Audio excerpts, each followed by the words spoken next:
Good evening. Welcome to the stream. I hope everyone is doing very well this fine evening. So it's great to be back. Great to have another review, and actually great to have a CG exclusive. So we landed an advanced copy of Narwhal's upcoming book, Cerebus, and the opinions are pretty interesting. Just listening to some preliminary discussion, so you guys should definitely look forward to the talk we have coming up tonight. We've got a pretty animated panel. I'm pretty sure the opinions are going to come firing at you very quickly. So do try to keep up.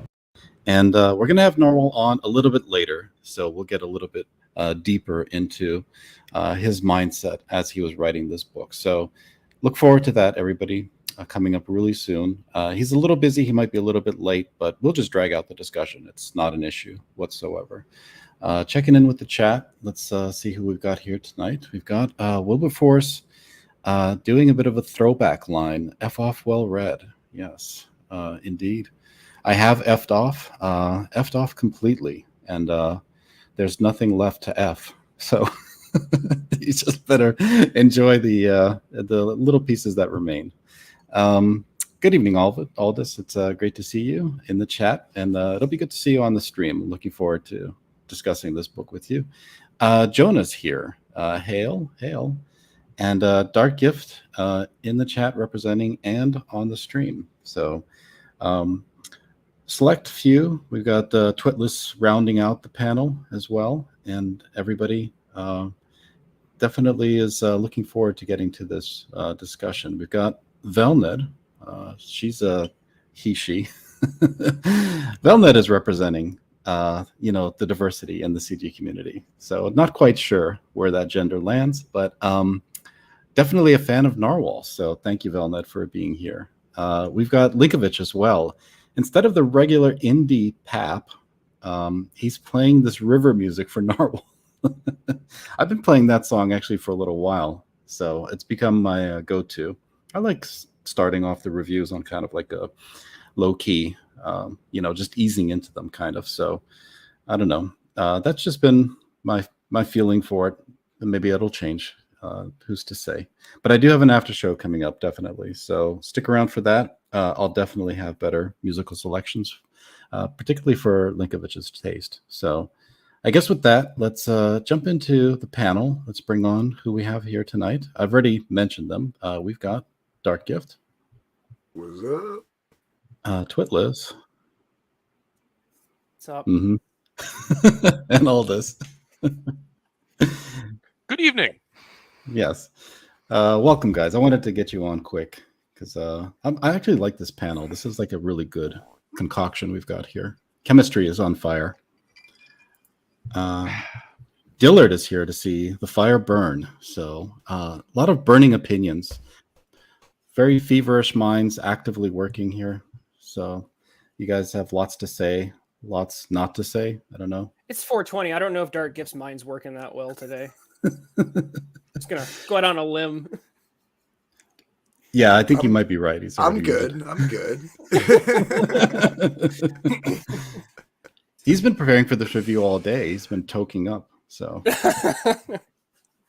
I did do most of my toking earlier today. I worked. I had to be at work at 5, but I got out a little early, so yeah. I was able to get here.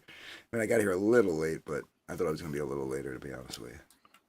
You weren't taking hits from the Elon Musk SpaceX bong, the biggest, the largest rocket ever shot into space that blew up. No.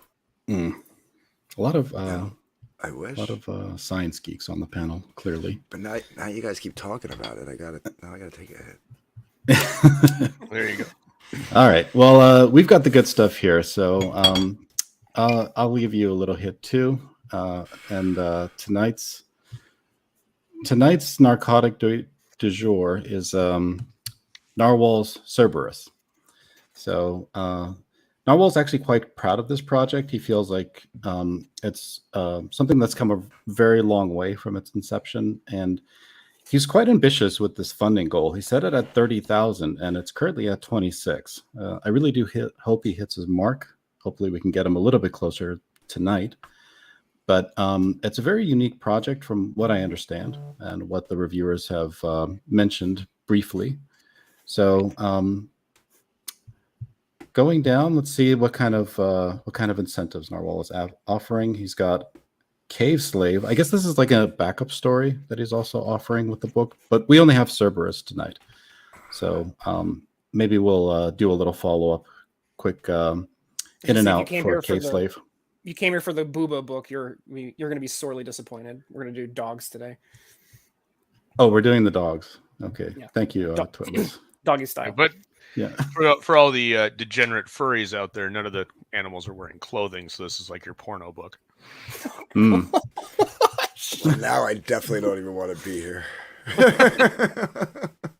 This is just not right. He's offering the Cave Slave Virgin hardcover. I don't know. Oh gosh. Wait, just K-Slave Virgin hardcover for this particular book? He's got a second book that comes with the campaign called Cave Slave. Gotcha. But like, is the hardcover cover B for Cave Slave or is it for Cerberus? It's for Cave Slave. So I have a question. For the panel. If Narwhal had led with Cave Slave as the campaign and Cerberus as the backup story, would this already have funded? Well, it depends. I mean, what percentage of his audience do you think's into BDSM? 100%. I mean, it's comics. Then I would have said yes. Obviously. Yeah. Clearly. Yeah, all he had to do is just throw this pick up there, I guess. And he'd already be at six figures, young lady. Okay. $126,000. Exactly. Yeah. 92 pages on Cerberus, though. It's pretty hefty read. You definitely get your money's worth for it. And is it not Narwhal doing the art? It says here Monica Magogny. Yeah, I believe. Yeah, this is the chick. Yeah, there it says right there, Monster HD. Yeah, he teamed up with her for this. She's doing the art, and he's just writing. Well, he's doing some of the colors because the colors are Jared, Jewel, and Narwhal. So I don't know to what extent who's doing what there. Mm-hmm. Right. Yeah. I don't know. I don't remember. And these are about that. This is Narwhal's palette, so no 499. Segmentation and that bisexual lighting. Cloud will forever hang over his head, no matter what you say. He will always bear responsibility. Heavy is the Narwhal head that wears that crown. Exactly. Will you never forgive? I don't forgive. All right, correct me if I'm wrong, but didn't Zach do that? Narwhal put his name on it. Okay, that's wow. He signed off. You're a tough At cookie, some Albert. point, he held a proof copy in his hand and went, "Yes, I will put my name on this." Narwhal, he didn't put Alan us. Smythe, but he could have. If only he disavowed. Freaking Rorschach from Watchmen over here. You'll ask for mercy and I'll say no. I won't say anything. Well, so this book now, going back, I'm looking at some of these panels. It's pretty unusual for a Narwhal telling. Is this his first animal-focused story? I don't remember him doing anything like that before. Doesn't Nosferatu kind of count because of how he interpreted Nosferatu is basically a big rat man? Yeah. Okay. So he's explored the animal kingdom in the past. What exactly? Take that big of a stretch. I'm going to say no. Okay. Well, one yes, one no. What exactly is the scenario here? Is he writing us a children's story, or is it something a little bit deeper that we've come to expect from Narwhal? Dark Gift. Definitely not a children's story. Mm-hmm. It's pretty dark. It's a murder mystery. At its heart. You know what I mean? So. There's also sexual references, so it's not. I wouldn't call it kids material. Yeah. Maybe young adult, but I wouldn't. Yeah, definitely not kids. I wouldn't let anybody under the age of like. I don't know. I would say it's a PG-13 style book. I was wondering if I should even go know, 13. Let me actually go ahead. There's a couple of allusions to sex, and but there's nothing graphic. There's a couple of instances of gore, just mainly in pictures and a flashback. Nothing over the top. Even there's an instance where two dogs fight. There's really no blood shown. So I would say it's probably a high PG-13 book in its tone. The story, we can get into that later. I think Twitless and I actually probably will have a pretty good back and forth on that one. But as far as just the context goes, I think PG-13. I want to complicate that for just a second because we're in weird territory, I think, because what Narwhal I think is very clearly channeling is the ethos of Watership Down and Secret of Nim, which is I don't think it rises to that level. Come on. Well, I'm saying he's channeling it though. So it's like the owl, like clearly. And then so when you're in that weird spot, because it's like Watership Down, is the type of story where as a kid, your mom put it on and then you were scarred for life. So you're in that weird territory where it's like, this is some of the material is quasi for kids, but some of it's clearly not. So you're kind of left with, okay, some of this material is clearly traumatic and, but it's almost for kids in some ways. It's weird. It's in a weird spot. Like I said, Secret of Nim is that type of story where it's for children in some ways, but kids watch it and often say, right. And then Watership Down, that opening scene where all the rats get gassed, and it's just rabbits. But yeah, I'll put it this way: if you were emotionally scarred and are still seeing a therapist because Artrax died in Never-Ending Story, yeah, it's going to be higher than a PG-13. If you're a rational human being and just went, "Wow, that's sad," then it's PG-13. I mean, does it have moments that impactful? No. As those two works? I think the main thing that would draw, this is just for people who are looking at buying it. I think the main thing is that there are some direct references to sex, and for some people that might be the violence never really gets. It's usually off panel kind of stuff. So it's more the violence is more implied, but there are a couple little moments. Blood in pictures, but that's about it. Yeah. So I think that the line for people who are looking at buying it would be the dogs occasionally say, "Oh, the humans were having sex there," that type of thing. So a little bit innuendo, but yeah. It's all heavy innuendo. There's no nudity. There's not even a suggestive quantity of nudity. There's 2 or 3 panels where it shows a couple in bed and the covers are covering them up. So one shot of a guy, one shot of a guy walking around in his boxers. So. Well, so what about the plot? Is it treated a little bit more maturely and seriously than maybe the setting? Is it an adult read, at least? I think you can get what he's going for, and it starts off with I think the first probably 10 or so pages really builds it up really well, and then it starts to drag just a little bit, and almost it's one of those stories where there's probably an extra panel or two on a couple of pages that you could condense down. And I think this was 92 pages, and you could probably trim this down and not impact the story. In fact, it might improve the story by 15 to 20 pages. I'm not sure. I don't know if I agree with that, but I'll hear you out on that. We are all shocked.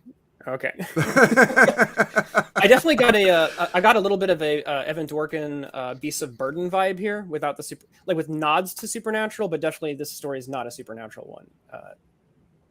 Right. Yeah. I'll agree with Aldous a little bit. I think you could have probably condensed some things, but I don't know, about 15 or 20 pages. Maybe bring it down from 92 to 86 or something like that. Where's the glut? I mean, what does he spend most of his time focusing on throughout the story? Is it the main plot, or is it characters? Before we jump into that, should we actually just give a little overview of what the story is, so we can? Oh yeah, sorry, I'm off tonight. I kind of thought I covered that a little bit with Dark Gift, but I'm sure you want to give a much deeper synopsis, Twitless. So go ahead. So the setup here is that there's been a pretty vicious murder, and the murder has been committed by an animal. And so the victim's dog is going on a quest for justice, essentially. And that's our protagonist, a German Shepherd by the name of Lee Button. And he is reaching out to he's enlisting the aid of local dogs, other woodland creatures with specific sensory talents, and he's getting in touch with a growing conspiracy of where I think the idea is that there's more going on than meets the eye. Yeah, I would say that the tone, it feels a little bit like a classic detective story. You could replace like the dog and a lot of the animal characters with this, with fedora wearing detectives and the people of that era, and it would still have the essence. So in that regard, he definitely hit his mark for what I think he's trying to do with projecting a mystery. I would almost say this is. Oh, go ahead. Sorry. No, go ahead, man. I was going to say this is essentially, and I think Narwhal is intentionally doing this. This is the Hound of the Baskervilles if the detective, instead of being Sherlock Holmes, is in fact a dog himself. Everybody take a drink every time Twitless makes a reference to another literary work. Oh, God. God, I'll be drunk by the end of the stream. Like, I'm pretty sure that's actually mentioned in the story. Like, I'm not pulling that one out. Someone mentioned Sherlock Holmes in here. I don't recall a reference to the Hound of the Baskervilles. -1 point. No, I don't think he references that, but Twitless might be like I'll give him like a half a point. I think they do reference Sherlock Holmes. Sherlock Holmes gets mentioned here, and it's like Sherlock Holmes, dogs. Yeah. Okay, come on.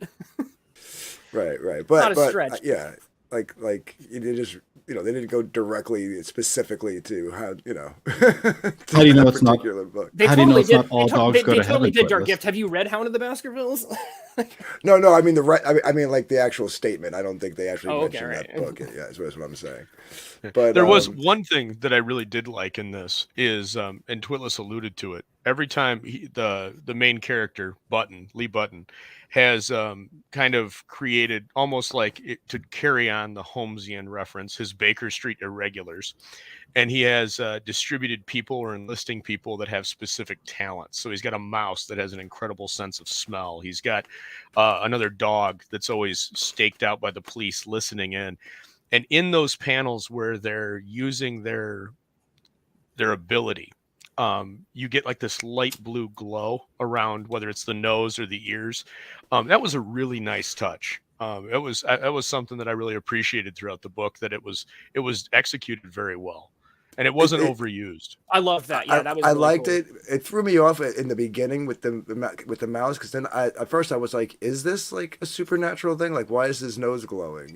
But then like I realized as the book went on, like you said with the dog's ears and stuff, I was like, "All right, that's just he's just referencing the fact that they're using their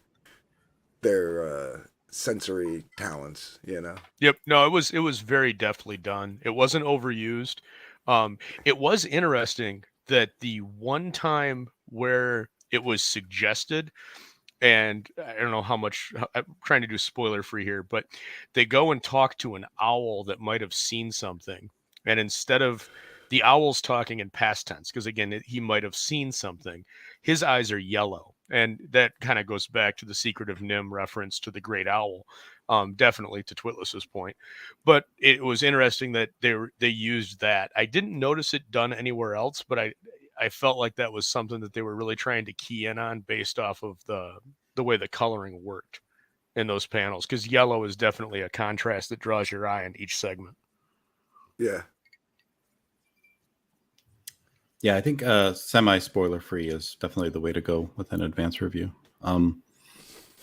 Twitless, did you want to follow up? I will kill you. Why is he got I will kill you there? Nope. I think everyone, if you know, you know. I've heard the Twitless apparently claiming that he has too many references at his disposal. Speak to the source material, Twitless. The material at hand. Actually, all of your opinions are invalid. They've already given reviews on the campaign itself. The book is great, really great. We need more comics like this. Cerberus is so good, I'm jealous, says Matt Krotz. Narwhal is a master of the cinematic storytelling on paper, his best yet, says Amanda B. And Narwhal is quickly becoming a master storyteller, says Abra's 2 cents. I will key in on what Amanda said, and that's the cinematic storytelling part here. And this is something that I've seen throughout all of Narwhal's work. And I know Twitless agrees with me on this, is every time I read something that Narwhal's done, it reads to me like a script. It doesn't feel like panel progression and story is at the forefront in a comic style. It feels like something that's got a cinematic approach. And great that Amanda appreciates that. I think it's the wrong tone for a comic. And I think it maybe it's just Narwhal's style, but it definitely comes across more of I'm not going to say a misunderstanding, but a different conjunction, perhaps more of a modern sense, because as Twitless pointed out in the pre-show, this definitely is being seen more and more in modern books. Yeah, it's we sometimes call this a different register. It's a different way of like speaking, and cinema has its own language, and it works for cinema. Comics have their own language, but sometimes we see people speaking in cinema through comics, and it's not. It comes with consequences, is what I'll say. I'm trying to hedge my thoughts initially, but when you make that choice to speak through a cinematic lens and use the tools of cinema, there are certain strengths that will happen, and a public, an audience that's keyed into that language is going to respond very positively to it. But there are things you will definitely miss that comics can do as its own language, and we're losing it, I think, in Western comics. So that is definitely something I want to push back against. So does this add to that expedient death? How egregious is Narwhal's use of cinema and not the comic medium? Well, he's informed by film. This when you go on if you go on the campaign page, if you go back to that for a second, I'm pretty sure if you scroll down, you can actually see the screenplay. It's part of the campaign. He I think wrote this initially as a screenplay, and some of Narwhal's other thoughts are informed heavily by the metaphor of film, the medium of film. And there are parts of this I think that read very well. I don't want to be too negative here, but there are moments when you kind of take a step back and you look at the page and composition and story as a whole, and you go, this feels different. And if you're used to reading comics, it's going to feel off. I think that's where Aldous can really kind of take it away and tell us how off it feels. It's definitely something tonal to it. It really, for me, it registers more in the action sequences. The action sequences feel like stills out of an action moment in film, not so much something that you would see in a normal comic or what I would consider comic. And that could just be Narwhal's style. It's just something I'm seeing more and more and more of. And I to Twitless's point, I do think that there's something being lost in that we're taking more of our referential cultural zeitgeist from film rather than literature or comics. And it could just be generational. I mean, comics change all the time in their style, so that could very well be. I would draw comparisons to 100 years ago, people quoted Shakespeare and the Bible regularly, and now people quote Ghostbusters. And is that an improvement or not? It depends on your context. So I would say they're quoting Gilmore Girls and Buffy. We run in different crowds, my friend. What do you think, Dark Gift? Like, did this read like a comic to you? I think it could get into semantics, trying to define the axioms of what is a comic. But for you, was it enough to have the panels and the story laid out as they were? I mean, for me, it did. I would say, I don't know, maybe I'm one of those ones, like Twitless said, that like I can key into it a little bit more. But I guess, but I also can see, here I go, fence sitting again. I could also see Aldous, this point with the action scenes. Like there was one where, without being a spoiler, you see the dog jumping, and it's like a from below shot, and yeah, that seems like it would be like a storyboard panel rather than a comic book panel. You know what I mean? But I enjoyed it. I would say this is probably one of my favorite books by him so far. It loses about 20 points just because they're German Shepherds and not Huskies. But other than that, Whoa! I am I have a German Shepherd. We're gonna have to fight here. I have 3 Huskies. Come on. Well, there's no fat shaming. If Dark Gift likes some Husky, that's fine. Oh, that is deep. No, because everybody knows me. Everybody knows me and my Huskies. You know what I mean? Like, so I had to make He it likes show. the biggins. Dogs, curious. Aldous, dogs. Oh, Get your mind out of the gutter. You should have clarified that earlier. I was confused. Siberian Huskies, not Russian fat women either. Russians? Oh, damn it! You jumped on that one too fast. But I was just gonna say, like, I see that, but I think knowing from where Narwhal comes from, for me, like, I accept it. I guess, maybe I wouldn't accept it if it wasn't Narwhal. I mean, I could say that. So because he comes from a deli, it's okay. No, but he comes from like animation, like that's his thing. You know what I mean? Like that's like his first. I don't know. I'd go. My defense against that would be that's part of the problem. But I think he's coming from a different referential sequencing, so he's seeing it different, and he's going to a different medium. So you respect the medium, you don't bring what you know. But hey, it works, and people seem to resonate with it. So more power to them. So I want to point out a couple other things regarding writing specifically. I think personally, because it's being cinematic, I do think that overall, I went through this very fast, so it moved quickly for me. I did feel sucked in. The mystery was mysterious, just like it should be. The character writing was, I think, a strength.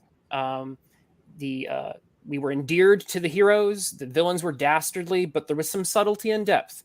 Animals were shown to be not just the characters, protagonists and antagonists were shown to have some layers. There was a little bit of depth there without giving any spoilers. So it's nice to not just, even with you can set up a very dastardly and horrible villain and also give a layer to that where you're not justifying their actions, but you're still showing a side to them that may add some nuance to what's going on. Right. To add on, go ahead, Darkus. I was going to say, to referencing that, like with the villain, I like that little layer of nuance you didn't really get till the end. You know what I mean? Like, that's true. For most of the book, he was just like you said, a dastardly villain. Like, he was just the guy doing the bad shit. And again, I'm trying to not do spoilers either, but but finally, you get a little bit more at the end, and it was kind of cool to see. Right, and to Twitlis's point, the character development was done very well. I think one of the things that Narwhal should really focus on this is there's a character in this, Sam, who's an associate of Lee Button's that shows up in the first page. And without having her directly interface much with the main story, she's more of not an expositionary character, but she serves a point. But the development of her in the limited time that they had was excellent, as well as two of the other side characters. With some of the stuff that happens midway through the book, they had good development. A few others, not so much. And so it was kind of a mixed bag in the development of some of them. Some of them felt like they were just there for one expositionary line and then move on. Bogey, which is a character that they come across in an alleyway, disappears following that sequence and then reappears several pages later when there was no suggestion of him being, it's just suddenly, oh, by the way, this is Bogey. That was a little jarring. And I don't, it's almost like I don't know if a line was missed or if something was removed, but that was a little odd. And then the inclusion of the dog LP was, it felt a little shoehorned in. But otherwise, yeah, I really liked the character development. It was really well paced on that regard. Where I think this book slips is when it jumps back to the human world and the human perception. There's like a sequence that's in a Chinese restaurant, and that's paced well as it cuts back and forth between the two perspectives. But there's a couple of sequences with the investigation into the murders that were alluded to in the beginning that just it kind of you're moving along at a pretty good clip, and then you hit the brakes, and it's okay, now we got to build this up, and it just pacing wise it feels off. I think there might have been a better opportunity to structure that a little bit different, so you could kind of show how the two parallel investigations are moving forward at the same sequence. Is that where you felt the excessive page count is in the human? What was that? Is that where the excessive page count is? It's a little bit there. It's throughout. I think there's, like I said, there's opportunities where things could definitely be condensed. But I think that goes back to what Twitless and I were talking about with the cinematic style, is if he's looking at this as frames instead of panels, then that's what you get, because he's looking at it, well, I have to pace it, and each panel's so much time. And instead of looking at it as, well, there is no time, I can put as much time into a panel as possible. And time is space in comics. Right. If you think this is two-dimensional, and when I say two-dimensional, it's time is linear. There's flashbacks, but time as you go across the page is linear. Comics, you don't have that limitation, and so he needs to. If Narwhal can get himself uncuffed from that thought process, then I think he's going to kill it, because everything here shows a really good pacing. But man, if you get that, move away from that cinematic understanding of how time works across a panel, and get into the mindset of how it was done in the Golden Age, the Silver Age, and the Copper Age, then he's going to kill it.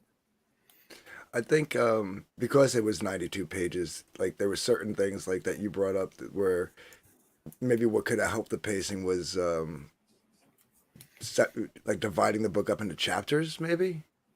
You know, like because that scene where Bogey comes back, it's obviously like later on, and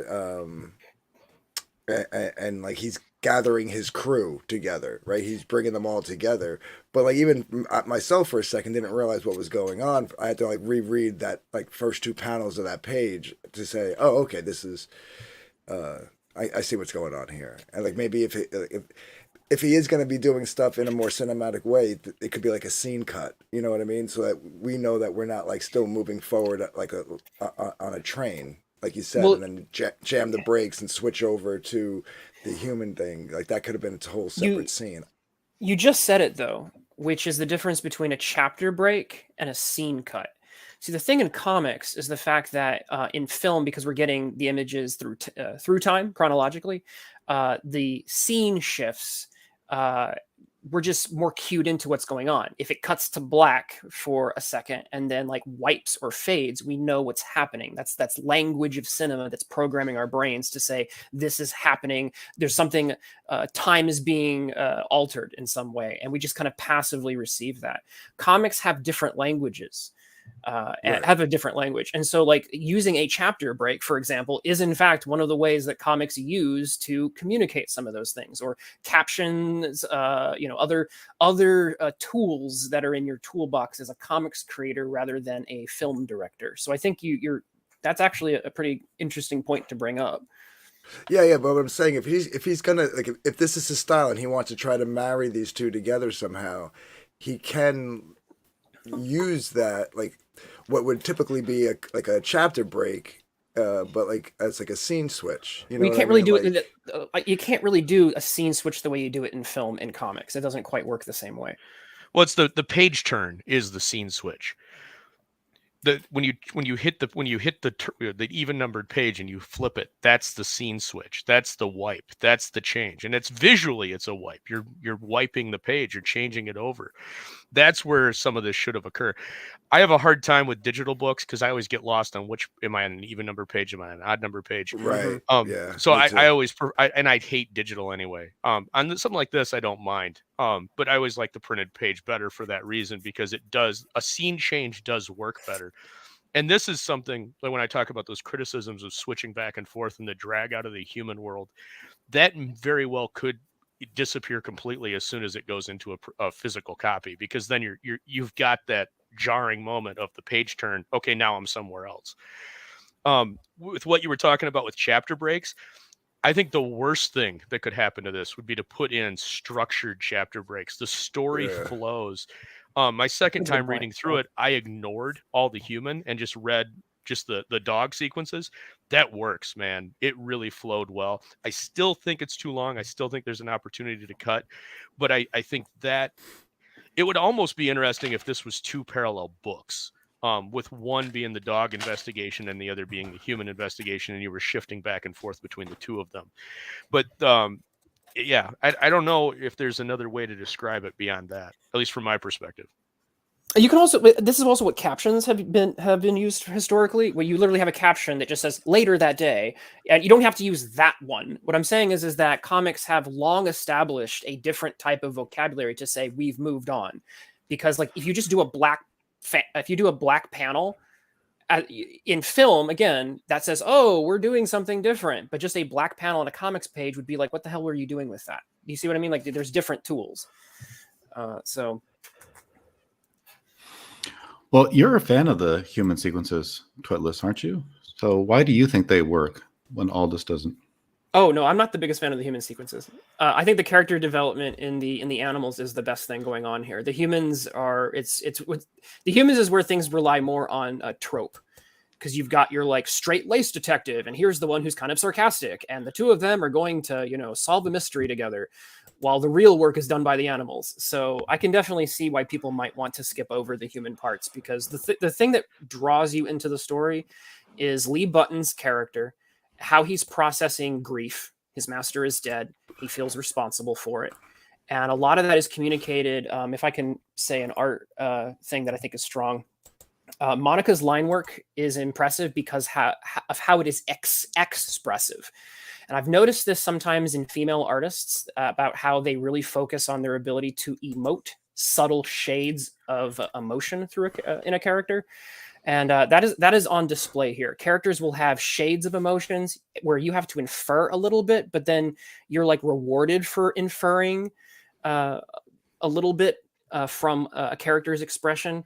So it's very well done. I really appreciated it, and it really adds depth to when you can make an animal's anatomy emote emotionally. Like that's something really like the possum. It's difficult to get a possum character with black eyes like that to emote, Monica's line work does pretty interesting work there. What's your take on that, Dark Gift? On which part? I mean, like, yeah, what part of what he was saying? All the things and the stuff and the other things. Yeah, no. What Twitless was saying about the art's ability to emote and much of the subtext being communicated just through Monica's style. Yeah. I mean, I think like she definitely knocks it out of the park. Like when someone's being crafty, mean, scared, they're definitely even that guy with the just a black eye. You know what I mean? She does a lot with his mouth to let you know what he's feeling. So, did you have any visuals that were particularly your favorite in the book? You're on it right there. Yeah, that one's a good one. Yep. And I think like Aldous was saying, the first time you meet the owl, all you see is his eyes at first. Yeah, that was almost a direct lift to Twitless's earlier point about Secret of Nim. I mean, that was very evident. But I liked this panel for a number of reasons. There's been really heavy allusion to the fact that the dog is ethereal or something more than mortal, and this panel really hammered that home. Again, it's show don't tell. This is an excellent example of that. They laid the exposition out of that there's more to this dog than is made out to be, and then this panel just hits it with the fire in the background and the black. It's very, very well executed. So it sounds like he rightfully so leaned on Monica quite a bit for the exposition of the story. and she his rose. artist. She definitely rose to the occasion. This is it's a very, very well drawn book. I don't think there might be a couple of panels that are, maybe not up to snuff, but you don't notice. And that's fine. I mean, if you look at Kirby's stuff or Ditko's stuff and you go through any of their stuff, you're always going to see a panel here or a panel there. It's like, well, that doesn't look, and if you focus in on it, you see it, but in the context of the story, you just blow right past it because it's not it's just, it's doing its job. It's not of a extremely lesser quality where it's stark, and it's not exceptional where you dwell on it. It just moves the story along, and that's what the art consistently does here.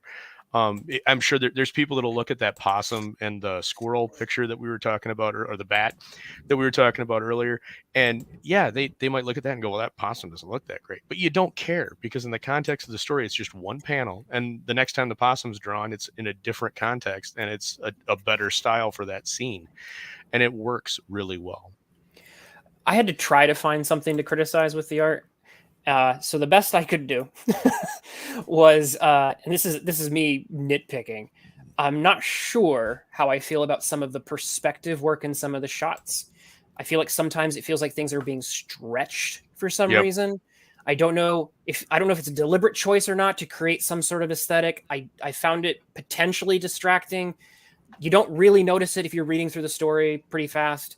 But I was reaching to find something to kind of like critique, and that's kind of what I settled on for the line work.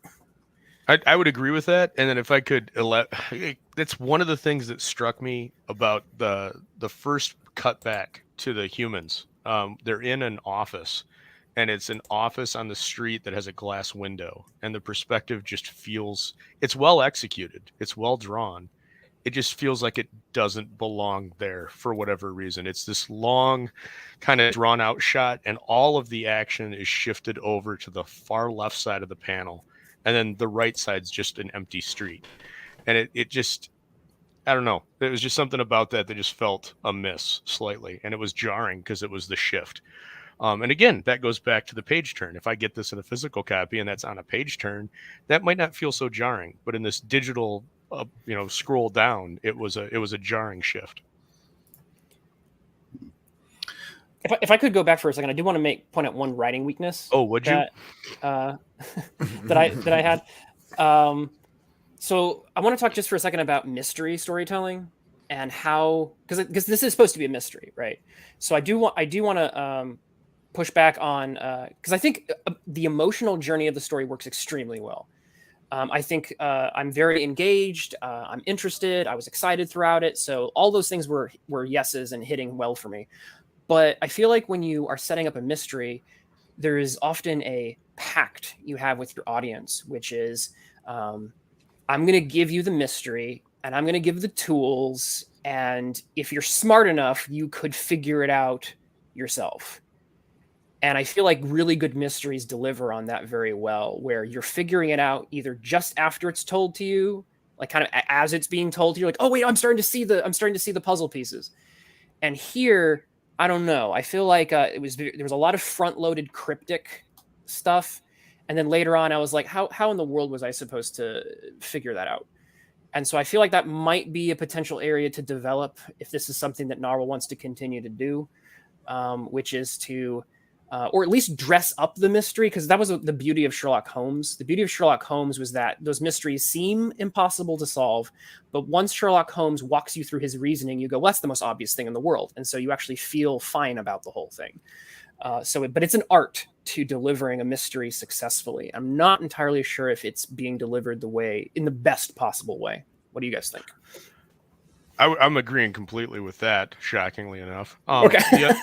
The other thing that I would add, and this is my main criticism of both this and a lot of these books, this has 92 pages, and it does not tell a complete story.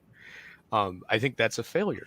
I think when you're talking, whether it's 36 pages, there's got to be a story that's fully done. It doesn't have to be, it can be part one, but you need to have a beginning, a middle, and an end, and then you can build onto that.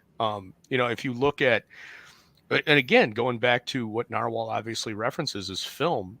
Even a part one of a trilogy has a beginning, a middle, and an end, but then there's the next step. And I think in this, there's a culmination sequence where we've been talking about the demon dog up to a certain point, and then you have his reveal and there's conflict. That would have been a good ending point, or immediately thereafter. To continue on past that, that I think is my issue. I think if you take out, let's go to with Dark Gift, let's say it's 5 pages of extraneous content. If you were to shave that off and then cut the ending by maybe an extra 3 or 4 pages, I think that would solve the problem and it wouldn't feel that way. So the part, yeah, I think I might agree. The part where I was mentioning that we get a little more depth to the villain, that could have been saved for the next book. I think. I think I would have. Yep. Or do a prologue. I mean, if you're absolutely if you really want to include that, end the story and then do prologue. Well, it'd be epilogue. Or epilogue. Right? I'm sorry, epilogue. Yeah. Put an epilogue that's just 3 or 4 pages, and I think then it would work, because then it's obviously, or a preview. Put a preview next chapter, and then it starts off with those pages, because that actually, the preview thing would actually work better if you take those last, what is it, 1, 2, those last 3 pages or so. Actually, it's just 2. If you take those last 2 pages for sure, well, the last panel, that's the other thing, you got to shift. But restructure those last 4 pages into a preview for the next book. I think it works a lot better. Yeah, because like you said, like then the ending of this story is right before then, and the next book could pick up right after. It could literally pick up the second after. You know what I mean? Right, and then you're telling a complete story. You've got a beginning, a middle, and an end. And even you could go back through and re-edit some of the dialogue. So the whole first part of the investigation, quote unquote, is just to find the demon dog. And then you found him. Now we've told the complete story. There's still more to the mystery, but we've completed step 1 of the story. We've found the quote unquote demon dog. I agree. Right. And I'll even piggyback on that. If there's enough time to do this, typically what my expectation is for a comic is for the final page to either be a splash image of some kind, or something that's like, this is the final page of this chapter. I completely agree. It ends in a really awkward spot. I almost wonder if that's like a production issue thing, because sometimes when we've had comics end in weird places, there's usually been like a production story that informs that. But complete agree.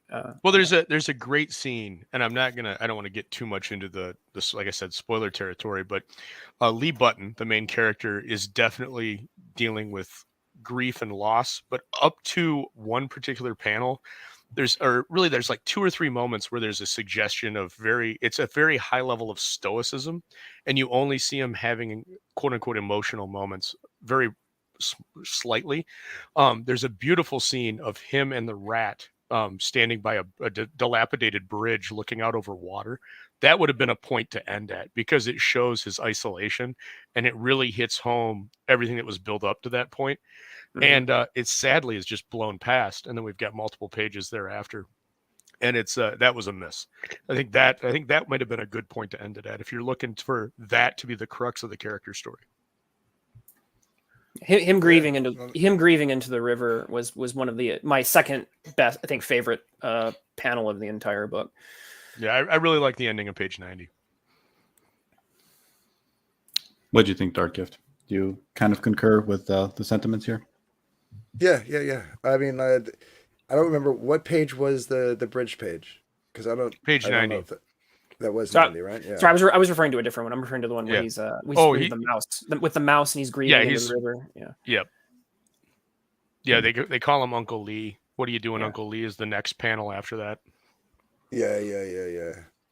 He's like, I got something in my eye. Well, the other thing that's awesome about that, it's one of the few places, I do want to point it out, it's one of the few places where layout is used in a language of comics way. So like, it's one of the places where it's like, ooh, we are reaching for how comics does things here. Where things bleed across time and space on the page. Okay, do more of that. But yeah, no, I can totally say, like, leaving off like the last like two pages or whatever, and ending it where Aldous said, because I feel like we got a little too much of the dog. So I'm like wondering what of his nuance, so to speak. So I'm wondering what's more to reveal in the next book, right? So that was kind of like where I was left at, because it's like, yeah, if this is a mystery, I feel like we kind of figured out most of it already, and I don't know how many books this is supposed to be, So, the main things. Yeah, I can't get into spoilers, but right. I did feel like too much of the mystery was given to it. Now, but the thing is, maybe you could add more. Like, that's the cool part about storytelling. You can always add more. Yeah, I mean, it's Narwhal. He could give us a friggin' twist and a half in the next book. You know what I mean? So speaking of twists, that is something that's slightly done here, and I do like it. Where there's these little subversions, and they're not big. These little mini subversions, and they're usually twists on. I'm wondering if he's also channeling Beasts of Burden, because like there's these little nods to like supernatural stuff going on, and then there'll be like a nice little subversion of some of those elements, and it's like, oh, that's clever. So it's I mean, maybe it's what you're referring to. It's a really good comic. Yeah.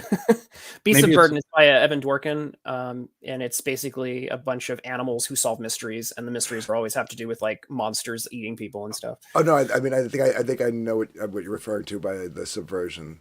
You know what I mean? So the subversion here is where it's like, oh, you might initially think something is supernatural, but then the twist is, okay, here's the explanation for some of that. Right. Yeah, so. I'm thinking I know what you're referring to. So I had the same aha moment when, you know what I mean? Yeah. And that's panel. Yeah. And that's how to do subversion, by the way. It's not because like subversion's gotten, I think, a really bad rap because people like Ryan Johnson have done like subverting all of Star Wars, all of the heroism of Luke Skywalker, and it's like, well, don't do that. That's going to just alienate people. But like little mini subversions where it's like, hey, I was leading you in this slight direction, but hey, it's actually, there's a twist on that, is especially for a mystery story, is really it works quite well.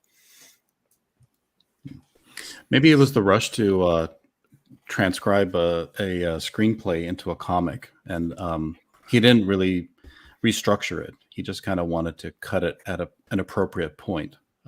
There's probably more of the screenplay then to look forward to in other books, it sounds like. Well, yeah, it's definitely a to be continued. It says so. Sure. So. But as something that's already been like a complete work and was already, thought out in advance, basically. So right. Sure.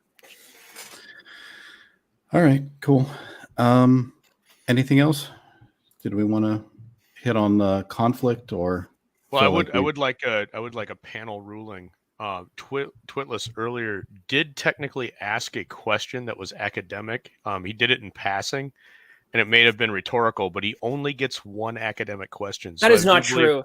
That is not true. I said one question of the creator. No, you said one question. You didn't say that. That is exactly what I said. No. Yep. Now you're adding conditionals, and that was not done, sir. You said one academic question, and you've already burned it on a rhetorical one earlier, so you're done. That's not true. I refuse. I mean, how this is technically correct here. I'm well aware how correct I am.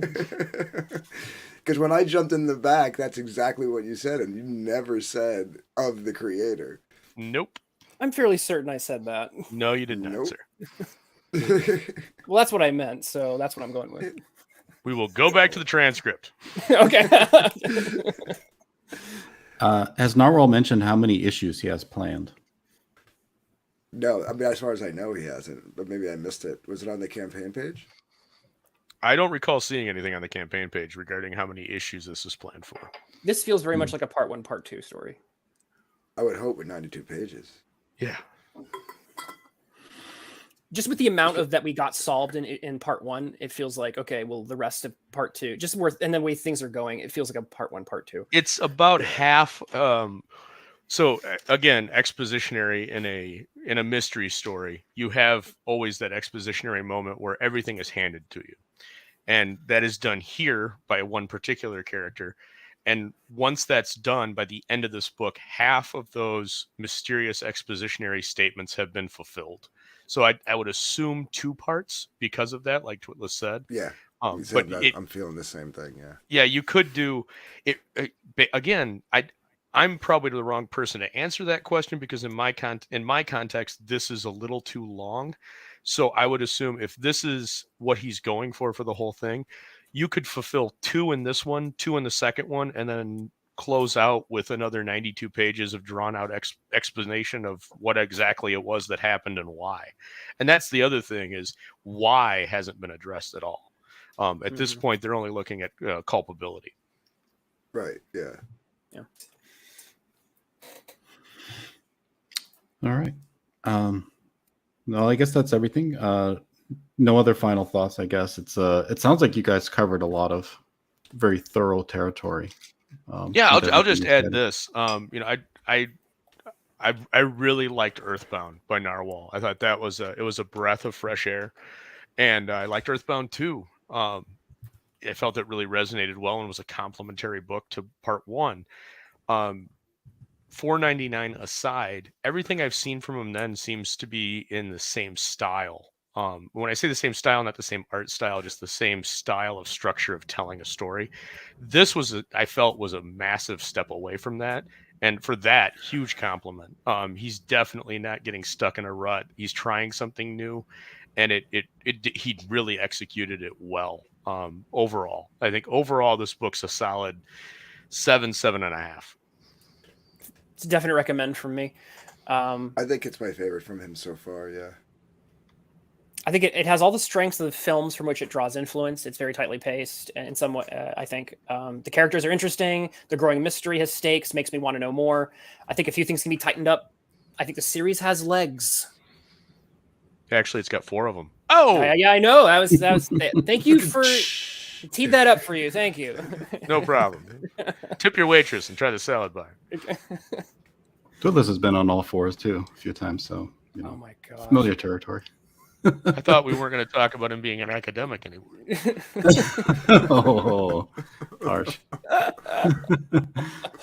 Oh gosh. Yeah. Do you guys have other works that you've read from Narwhal in the past that you're particularly fond of? Things that stand out for you?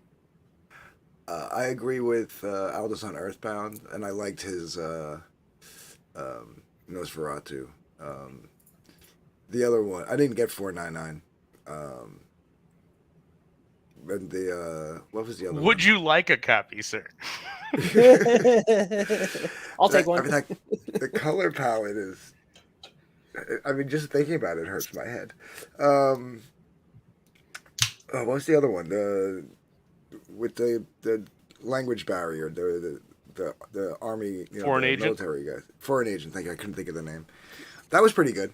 But if I had to put them in order, I would say it would be this, Earthbound, and then Foreign Agent. Yeah. Oh no, Nosferatu, then Foreign Agent. Sorry. Well, feel free to. Hey, Narwhal. Feel free to tell the man yourself all your favorite previous Narwhal works. And here's the creator, Mr. Narnar. I've been streaming, so I wasn't able to eavesdrop on what anyone was saying. And I was going it was savage. I was going to ask you guys to rank it though, because I am curious. Okay, yeah, you guys want to give rankings for all this? You already said 7 out of 10. Yeah, I'd say it's a high 7, maybe not to a 7.5, but a high 7. Mm-hmm. Twitless, you said it's your favorite Narwhal work. No, that was Dark Gift. Dark Gift. Okay, what did you say, Twitless? You said you will kill us all. Yeah. and how dare we mock you and your big giant brain. No, I hate giving numerical ratings. Me too. For me, it has the strengths of cinematic storytelling and the strengths of the films upon which it's drawing from influence. But it also, I think, has weaknesses because it's speaking in a register or speaking in a language that isn't just comics. It's speaking through the language of film. Could we just have a moment of silence and appreciate the irony of the academic not wanting to grade something? Because I do it as a day job. Why would you want me to?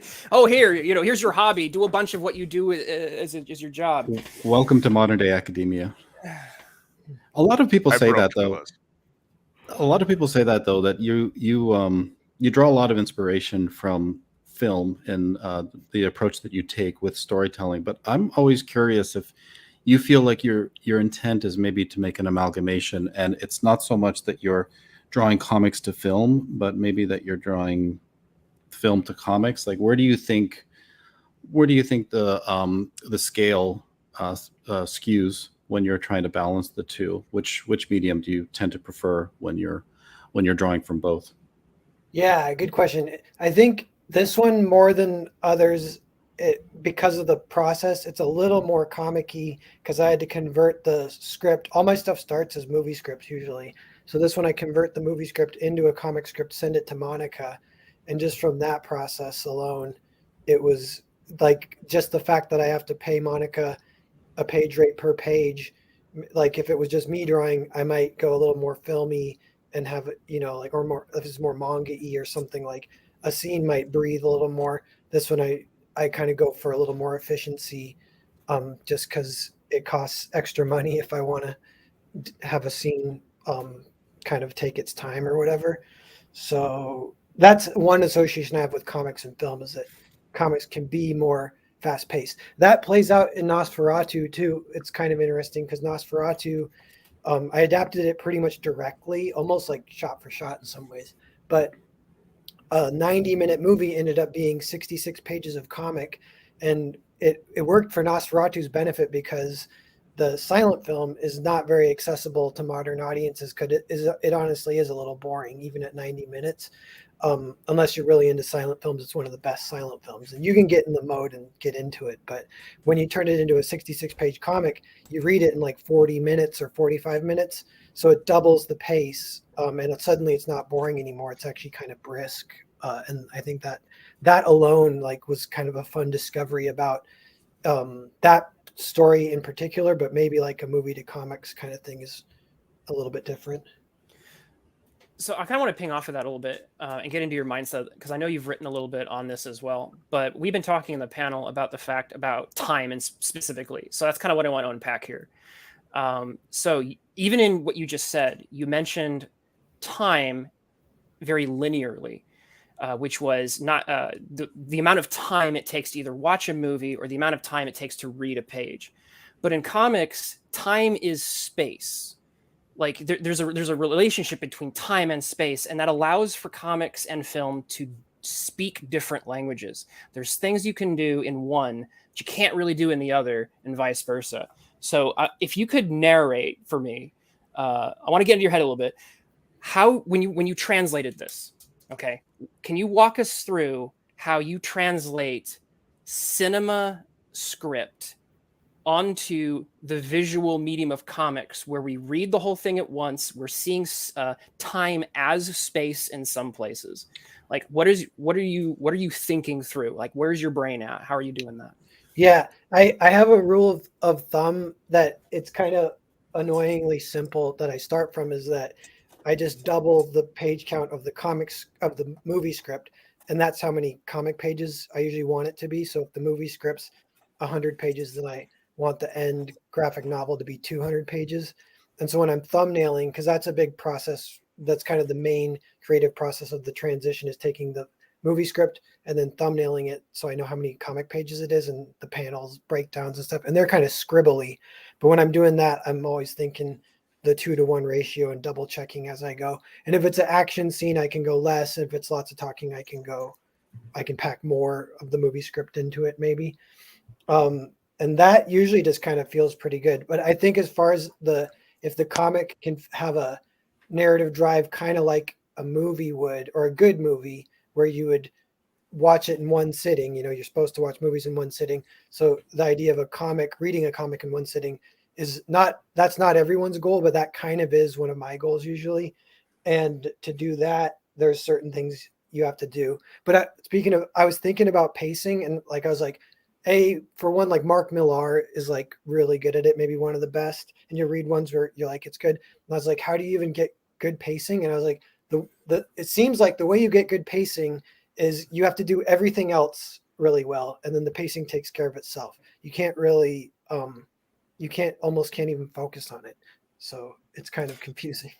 So if I could push back on that just a little bit, what do you think about the idea that in comics, because the thing about film is that the images are constantly moving, unless like they're 24 frames a second. But in comics, you can stretch a moment, and you can stretch a moment across the page. You can stretch a moment across the spread, so that as opposed to pacing and moving people along, you actually get them to stop and realize that what's happening artistically is meant to happen over a longer period of time, and even like across the work in a way, like getting into like metaphor almost. So like what do you make of translating those ideas into comics as opposed to just like the pacing of like this needs to happen and the next thing needs to happen? Yeah, I agree. You can do like a wide panel and go like a wide shot, wide panel, and the reader will like read across from right to left, and the panel can represent multiple moments of time, even from the left of the page to the right of the page, or vice versa. But I was gonna say too, one other thing about pacing that you're talking about, but I kind of forget what was it. Just that, yeah, I don't know. If I remembered, I'll tell you. Sorry. Okay.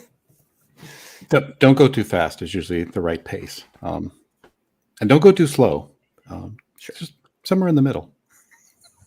Yeah. Yeah. How are you dealing with the weight of celebrity right now, Narwhal? Your profile is blowing up, and everybody wants you. You're high demand. You're a hot commodity. I maybe slightly. I'm trying to remember. Like there was one time right when the Narzac kind of news was dropping and Foreign Agent was coming out and getting good reviews.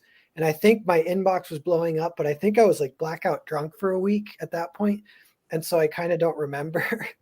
And then these days I don't drink, and I'm like, oh, it does feel like my inbox is buzzing a little more than, because at the highest level, you can imagine what it'd be like for like someone like Ethan or something, where I imagine it's almost like tunnel vision, where you get almost too many DMs. You can't even read them all and respond to them all. And I'll get just enough where I start to lose track of them now. And I'm like, oh, so this is tier 1 of DMs overwhelming me. So it's not that yet, but it could be. And I think I don't know if it was partly because of the kayfabe with Shane kind of blew it up a little bit. But I don't know what it is exactly. Just I've been around since the beginning, so. Yeah, we remember you all the way from when you were wearing foil on your face and trying to hide your identity. And Twitless, I remember what I was going to say about pacing. I've done some adapting of my comics to animation, and the first thing I realized is I had to add a bunch more shots for the animation. So it is like comics don't cover every little cinematic moment that you would for if you're editing like a tone of a scene for like if it was like I don't know, if it's like a vampire thing with candle lit like dinner in Dracula or whatever, you might have a shot just of the candles flickering, and you can cut all these things. And usually if you included all that in a comic, it would be almost like too storyboardy. You can include a little bit of it. I think that's another thing like maybe manga might do, but comics, usually you cut a lot of that and you're just showing like, what people are saying, what they're doing. You're kind of trying to tell the story. I think usually for me, I have every panel will translate to like one sentence of the script sometimes. So it's trying to say something. And if it's like, it could be a reaction shot or like a new piece of information or something. Well, I just want to encourage you then. I think there's some other, I think you could spread your wings even further than you are now. I think there are some things that comics has, and I know Aldous can chip in here. There are some tools that comics have, and they can do things very differently. And so you could take what you're doing and imagine it very differently. And so you're accomplishing the same things, but you're using the language of comics more. And that was something that we did notice going on in this particular work at times.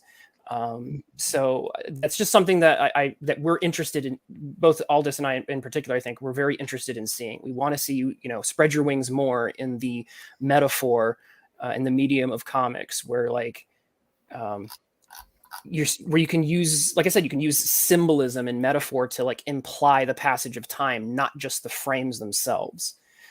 There's some like Kelsey Shannon in Norris Saga and such has, I think, done some really clever work here. But just where you're imagining pages differently, but it requires a different mindset. And so it's. Yeah, definitely. Did you have a take, Aldous? I saw you on mute. Just that, compared to your previous work, and I'm just using Earthbound 1 and 2 as an example. This was a strong step forward. It was definitely an improvement, both in storytelling and in layout. I think you've got room to go for sure, though, from here. I guess one of the things that you keep on talking about is, you're focused on the script. I'm taking a screenplay and I'm adapting it. You've got to move away from any kind of a computational 1 page equals 2 pages. It's all context. Again, one of the things that's really evident in this that you're really focused on linearity and you're really structured on that. I was using the comparison of in a screenplay, it's 2-dimensional. Time is linear. No matter, even if you're doing flashbacks, it's still linear. In a comic, that's not true. Even across a panel, you don't have to have time be linear. That's evident in any action sequence. So when you're structuring things out, don't sit by this hard and fast rule that 1 page equals 2 pages, or I need to do this, or I need to have this many panels.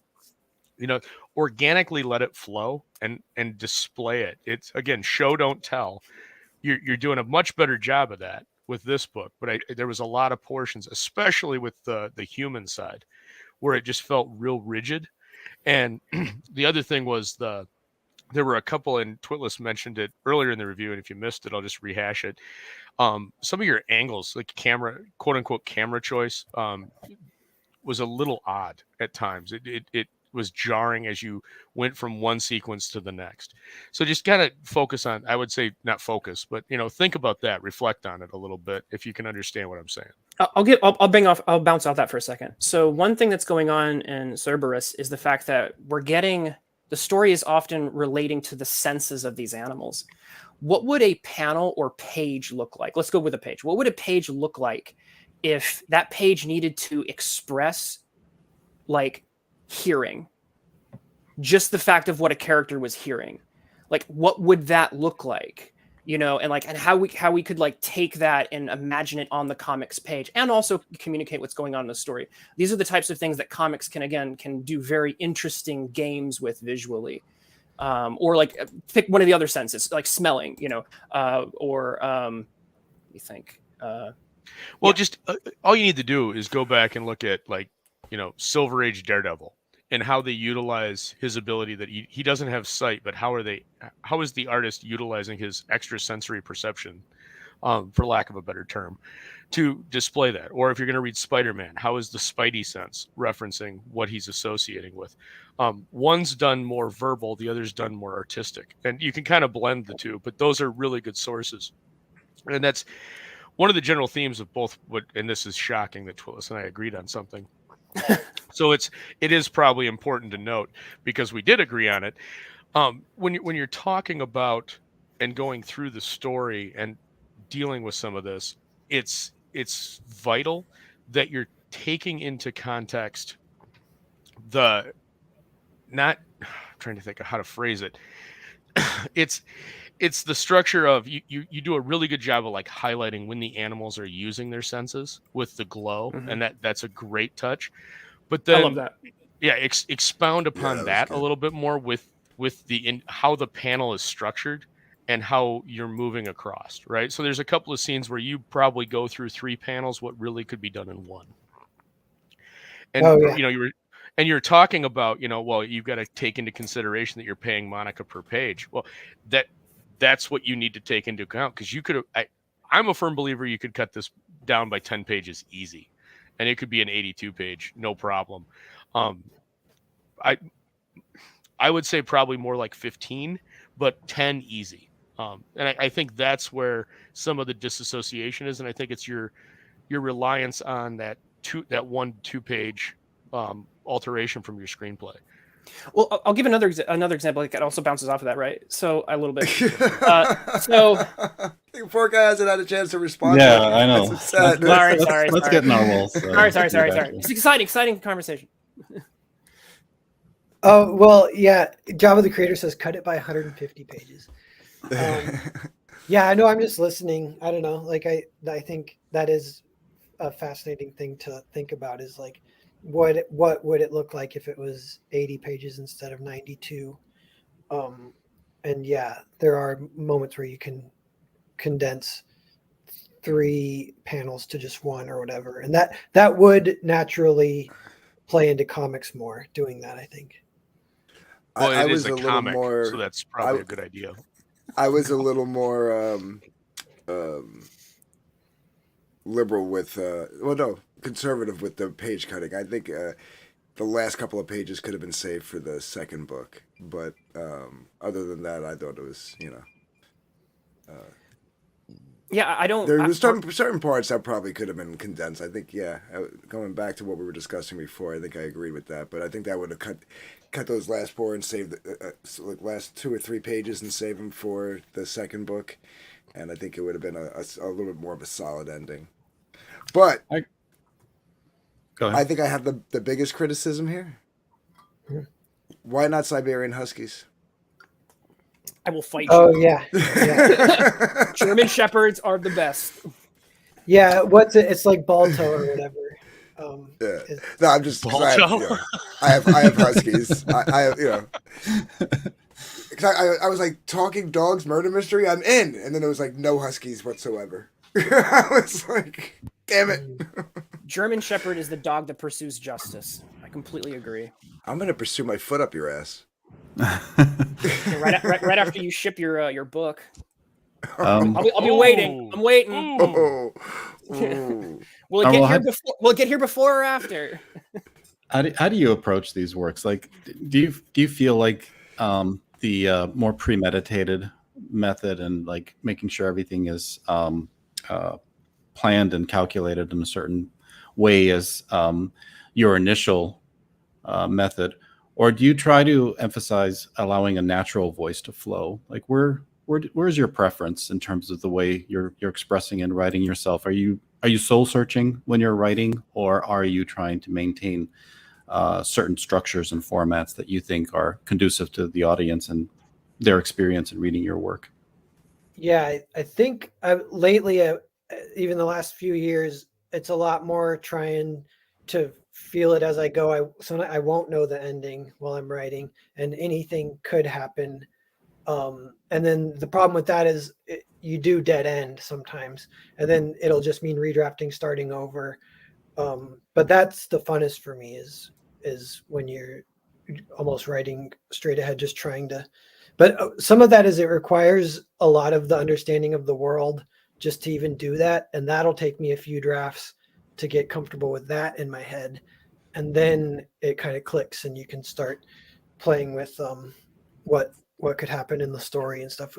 I like to look for stuff too where you have a sandbox that you're playing with, and then you're asking the question, what's outside the sandbox? If I break the sandbox, what could be there?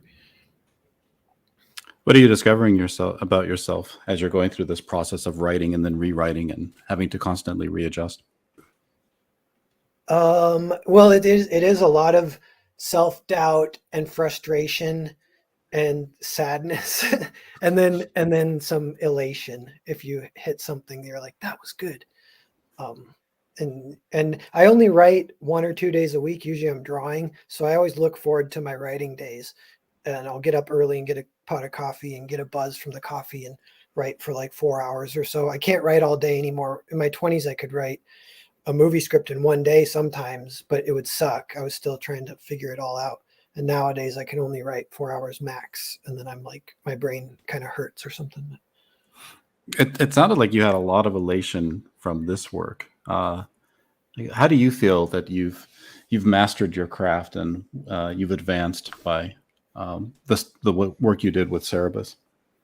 Yeah, I'm definitely proud of it and excited. And one thing, and this kind of maybe happens with everything, but I can't wait for part 2.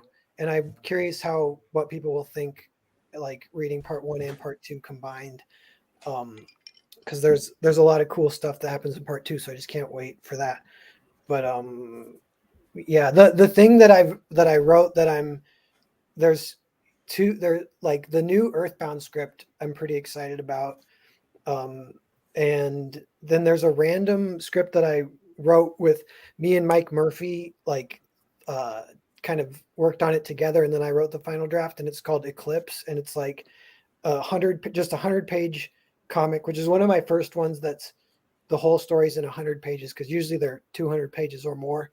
And it's like a Star Trek episode, but then there you follow the actors in real life too, and so it has the Star Trek story, the real life story, and there's the real life story is the actress during that episode's getting shot, and then 10 years later when she's down on her luck. So there's 3 timelines, and that one is like a lot of fun. I can't wait to get that one out. I hope like that.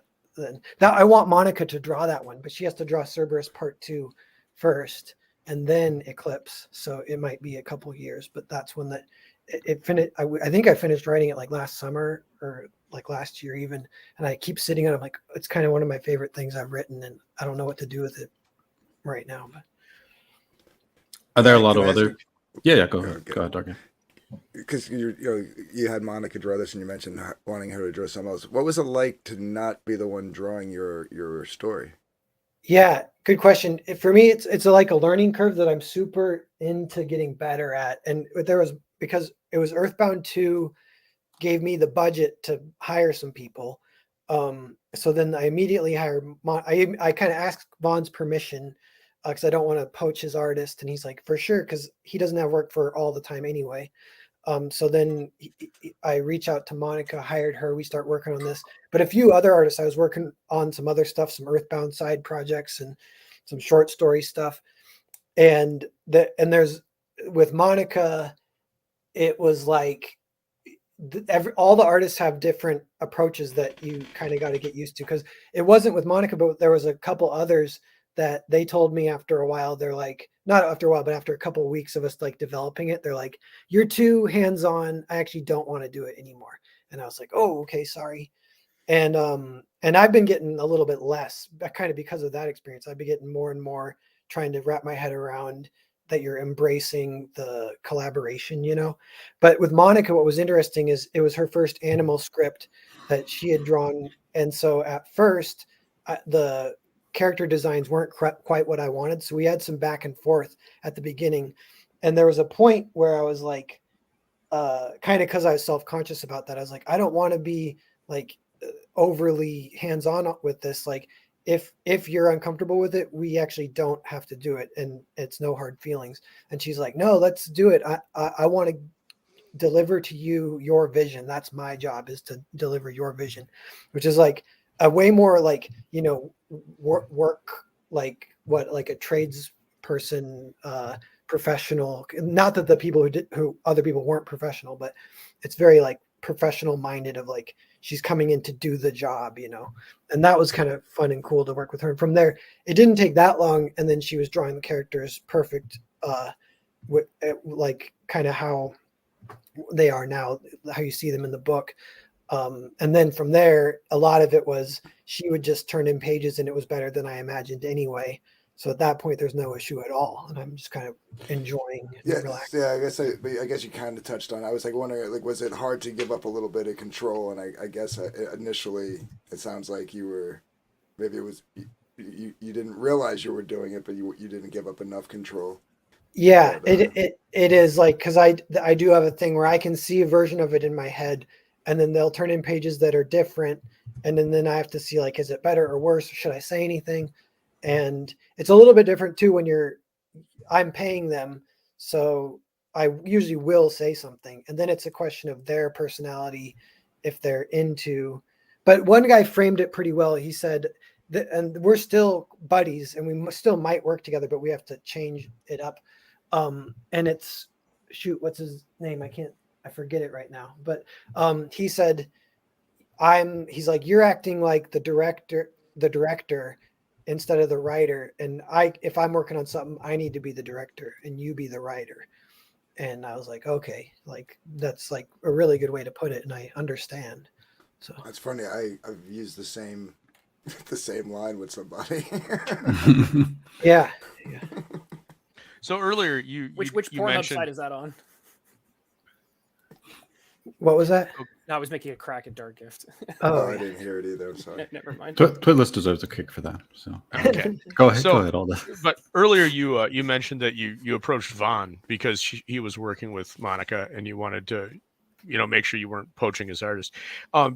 Is that something you do with are you moving forward, or is that only with people that you respect, that you work, that you like? Like, is that, I guess, what's the philosophy behind that? Because we've seen that a lot in the indie space where, without asking somebody, you just go ahead and grab the artist.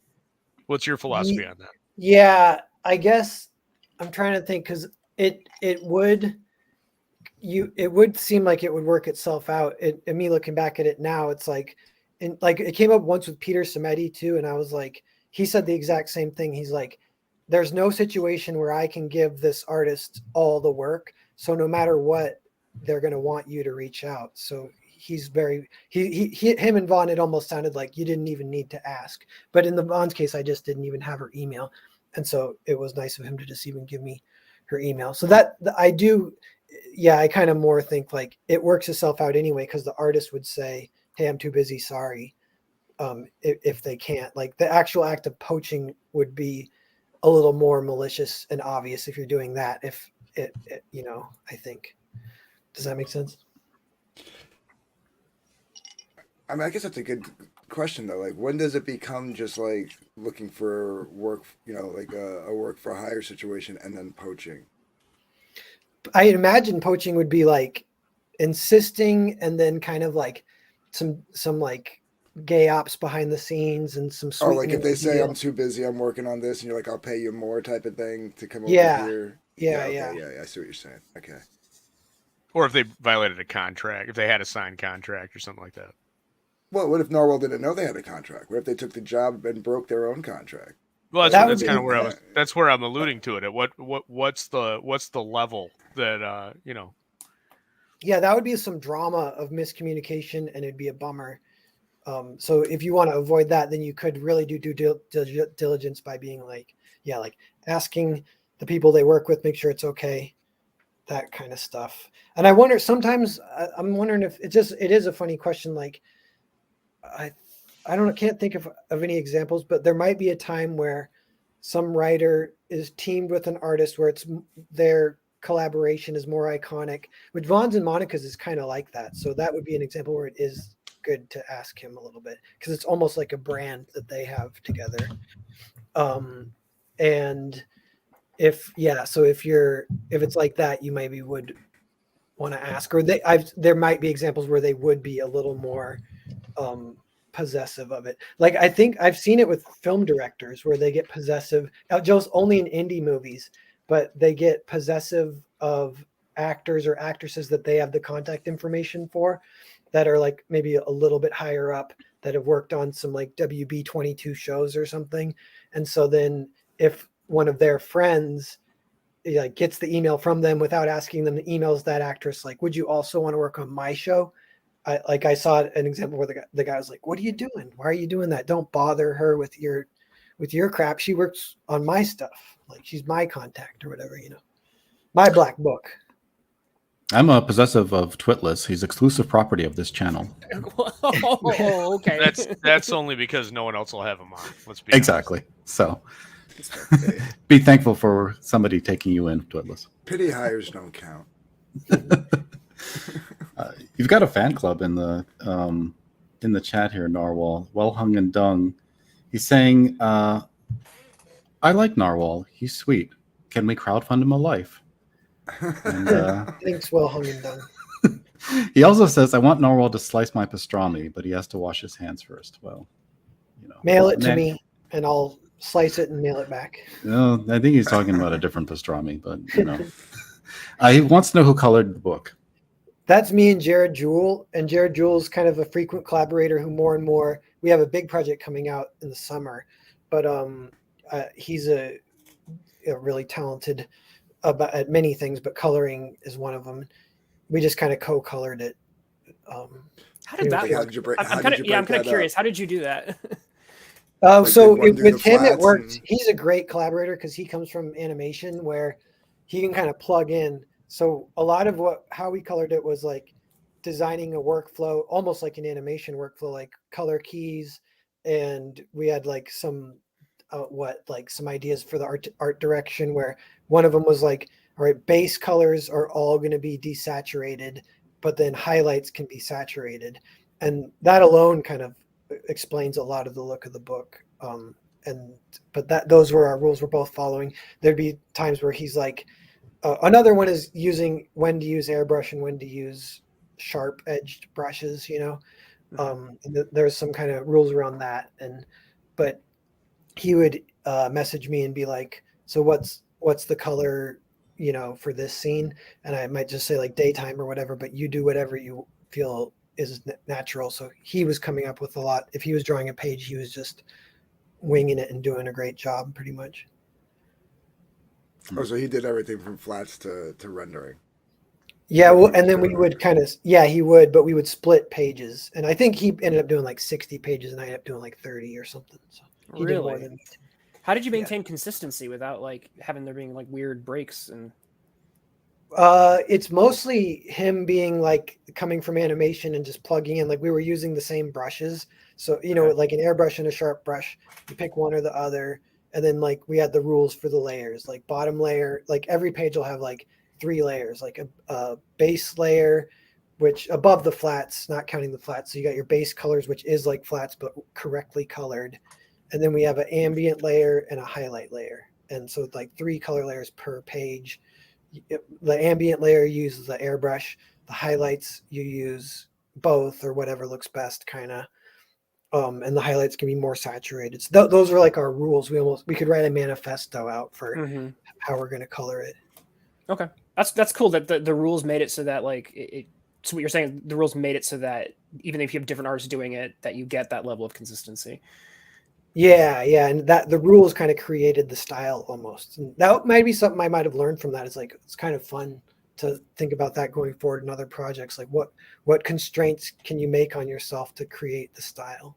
Mm-hmm. Do you have any other collaborations that you're looking forward to?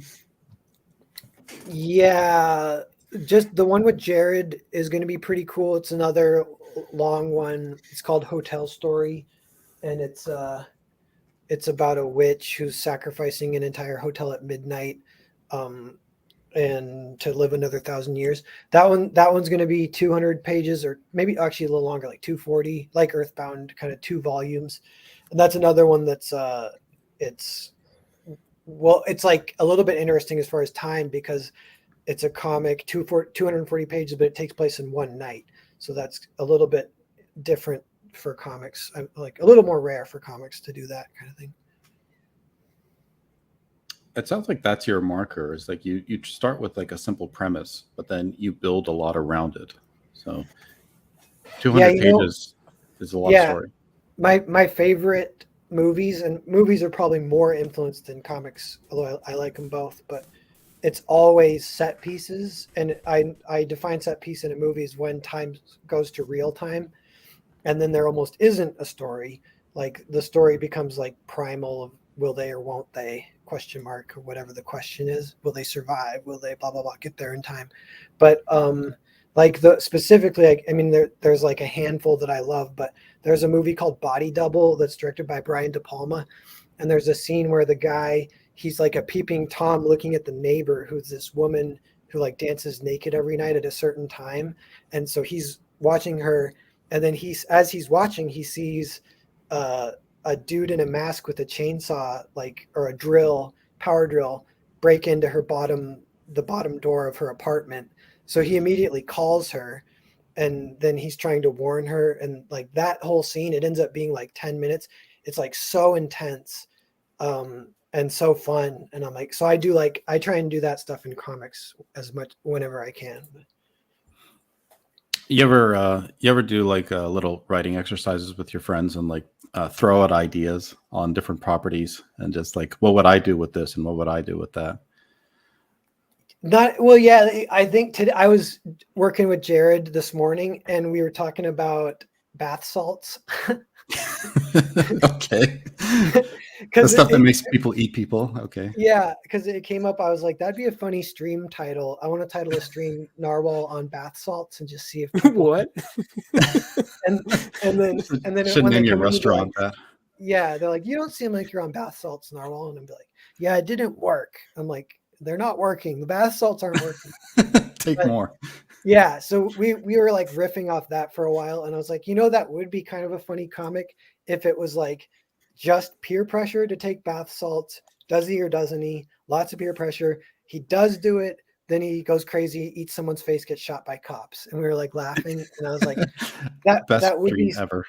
yeah, that would be funny. But then I'm like, but that's as soon as you get to the point to draw it, I'm like, I don't think so. Yeah, I don't too much actually work. want to draw it. So what would your X-Men be if you did like a 6-issue miniseries? Give me a story pitch for X-Men. Oh yeah, I don't know. I know I love Wolverine, which is maybe cliche. Everyone says that. All right. So what's your Wolverine 6-issue miniseries? Yeah, it Or would have one to shot. be. It would be just some good Wolverine. I think the one where it's him versus Omega Red or him versus Sabretooth are so great, and I would, but you don't want to just copy them, but it would be maybe him versus Omega Red, and try and tell a cool story with that or something. I'd read that. Just a fight scene. Yeah, Like- I guess it kind of would be like that set piece kind of thing. You got to set it up right, and then you can have fun with it once you set it up. It's like a porno. Yeah, You've got totally. the money shot, and you just build everything around that. Yeah, it's like, okay, so here's my pitch. Wolverine, his plumbing is broken in his sink. And Omega Red, Perfect. Yeah, I love it. Omega So Omega Red's on bath salts. he comes over. Wolverine's got tons of plumber's crack showing. and he just stares at it. He's ching down the plumber's crack.